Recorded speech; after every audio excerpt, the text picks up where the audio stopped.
Eh bien, bonjour tout le monde. Aujourd'hui, on se retrouve pour une petite vidéo pour vous présenter une espèce que je maintiens en captivité.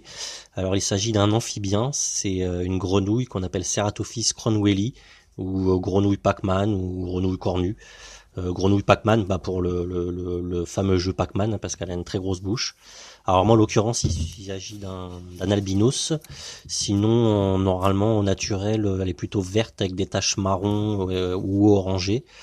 Il existerait a priori, selon les scientifiques, une douzaine d'espèces de cette Ceratophis.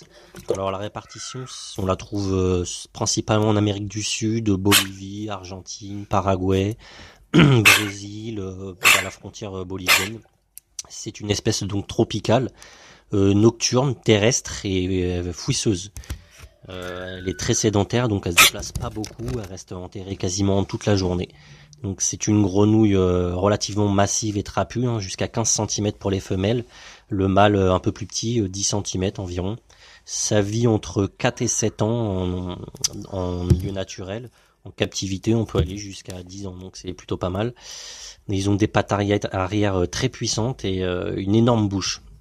Point de vue sexualité, alors ce qu'il faut savoir, c'est que c'est une espèce cannibale, donc la reproduction est très difficile en captivité à recréer. On peut essayer, mais il faut recréer une saison froide en baissant petit à petit la température. Elle va se mettre à hiberner et après on remonte petit à petit la température et là on intègre donc un mâle ou une femelle à veiller à ce qu'ils se bouffent pas entre eux. Après, point de vue maintenance, vu que c'est une espèce qui bouge pas beaucoup, un terrarium pour un adulte de 60-40-40, ça suffit amplement. Pour les juvéniles, on peut même utiliser une petite boîte en plastique. Pour le substrat, moi j'utilise de la fibre de coco et de la sphaigne, en grosse épaisseur surtout parce que ça aime vraiment bien s'enfouir. Une coupelle d'eau pas trop profonde pour pas qu'elle elle se noie tout simplement, même si c'est une grenouille, c'est pas du tout des bonnes nageuses.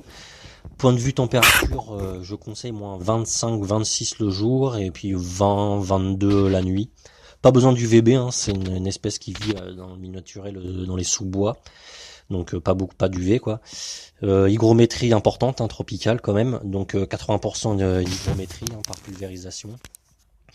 Point de vue nourriture, ça mange de tout, hein, vraiment tout ce qui passe devant elle, c'est vraiment un glouton, hein, tout insecte, criquet, grillon, blatte, même des petits souriceaux, on peut de temps en temps, hein, pas en abuser, mais des petits souriceaux de temps en temps, parce qu'il faut faire attention à l'obésité, hein, sur cette espèce, ça grandit et ça grossit très vite, et il y a vraiment des risques d'obésité. Après, point de vue prix, pour les juvéniles, il faut compter entre 25 et 30 euros.